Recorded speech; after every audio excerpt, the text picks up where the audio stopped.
11월 20일 오늘의 말씀은 욥기 15장 17절에서 35절입니다. 내가 네게 보이리니 내게서 들으라. 내가 본 것을 설명하리라.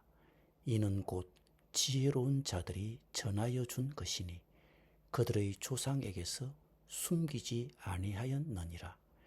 이 땅은 그들에게만 주셨으므로 외인은 그들 중에 왕래하지 못하였느니라. 그 말에 이르기를 악인은 그의 일평생의 고통을 당하며 포악자의 횟수는 정해졌으므로 그의 귀에는 무서운 소리가 들리고 그가 평안할 때에 멸망시키는 자가 그에게 이르리니 그가 어두운 데서 나오기를 바라지 못하고 칼날이 숨어서 기다리느니라. 그는 헤매며 음식을 구하여 이르기를 어디 있느냐 하며 흑암의 날이 가까운 줄을 스스로 아느니라. 환난과 역경이 그를 두렵게 하며 싸움을 준비한 왕처럼 그를 쳐서 이기리라. 이는 그의 손을 들어 하나님을 대적하며 교만하여 전능자에게 힘을 과시하였음이니라. 그는 목을 세우고 방패를 들고 하나님께 달려드니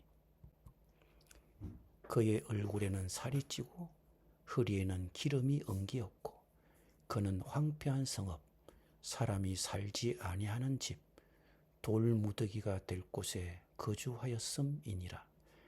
그는 부유하지 못하고 재산이 보존되지 못하고 그의 소유가 땅에서 정식되지 못할 것이라.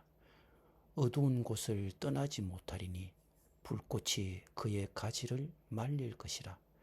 하나님의 입김으로 그가 불려가리라. 그가 스스로 속아 허무한 것을 믿지 아니할 것은 허무한 것이 그의 보응이 될 것임이라. 그의 날이 이르기 전에 그 일이 이루어질 것인즉 그의 가지가 푸르지 못하리니 포도 열매가 익기 전에 떨어짐 같고 감람꽃이 곧 떨어짐 같으리라. 경건하지 못한 무리는 자식을 낳지 못할 것이며 뇌물을 받는 자의 장막은 불탈 것이라. 그들은 재난을 잉태하고 재앙을 낳으며 그들의 뱃속에 속임을 준비하느니라. 아멘.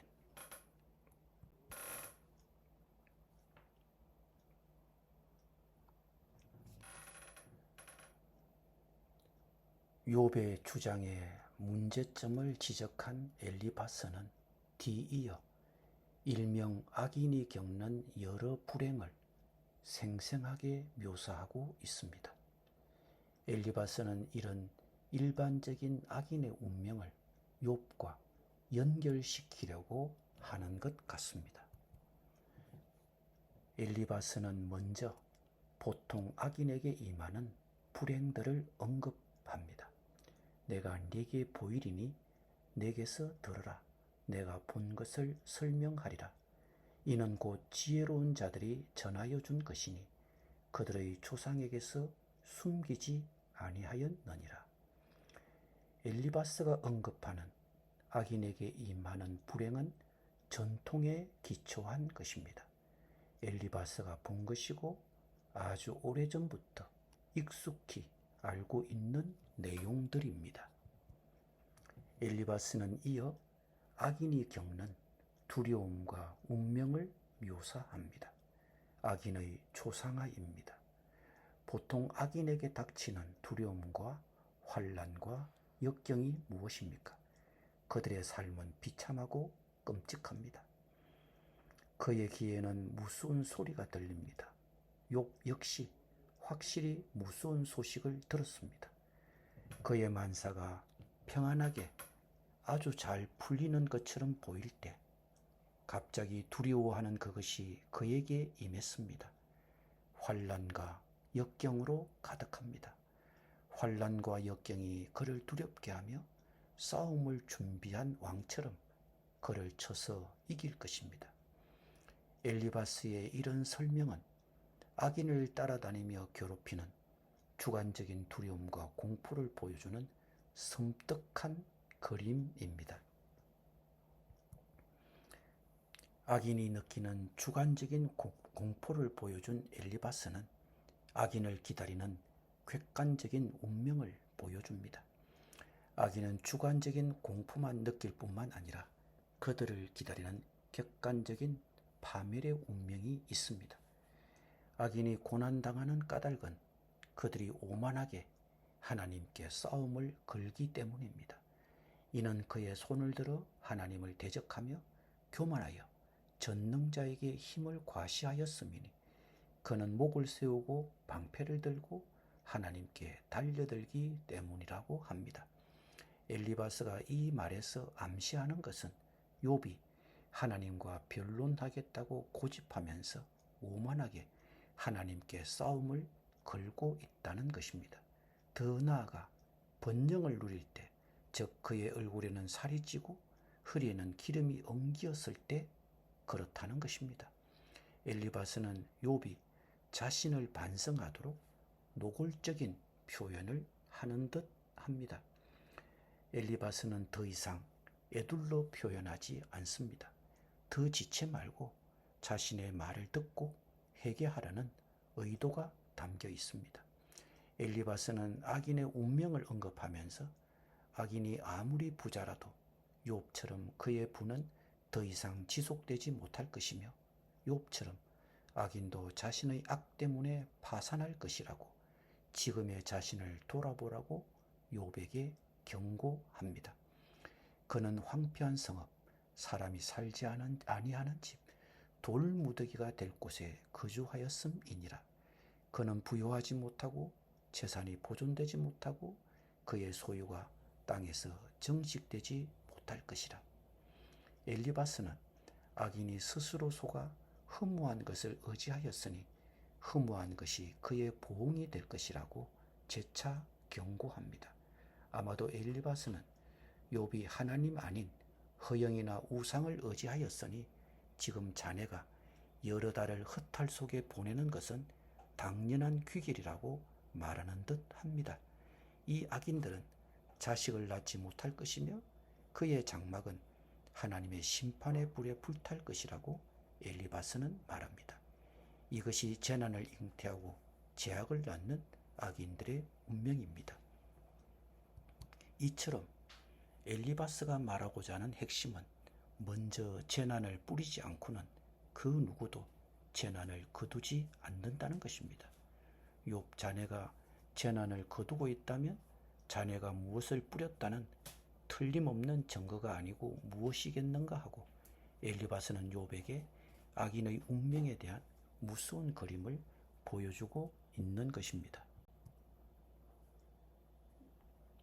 엘리바스는 타락의 일반적인 성격과 그것이 인간의 삶, 특히 인간의 타락에 미치는 영향을 지적하고 있습니다. 물론 하나님 앞에는 깨끗한 사람도 없고 의로운 사람도 없다고 한 그의 말은 옳습니다. 그러나 그는 욥이 무엇이 잘못되었는지 비난할 수 있는 객관적인 증거가 없습니다. 그럼에도 그는 자기가 알고 믿고 있는 지식과 경험으로 욥을 비난하고 있습니다. 이것이 엘리바스와 친구들의 잘못입니다. 우리가 고통받고 있거나 분명히 죄 많은 상태에 살고 있다고 보여지는 그 누군가와 이야기할 때 우리는 결코 옳고 진실하고 상대방은 그러다고 생각하는 천박한 오만함이나 안일한 생각을 가지고 상대를 공격해서는 안 됩니다.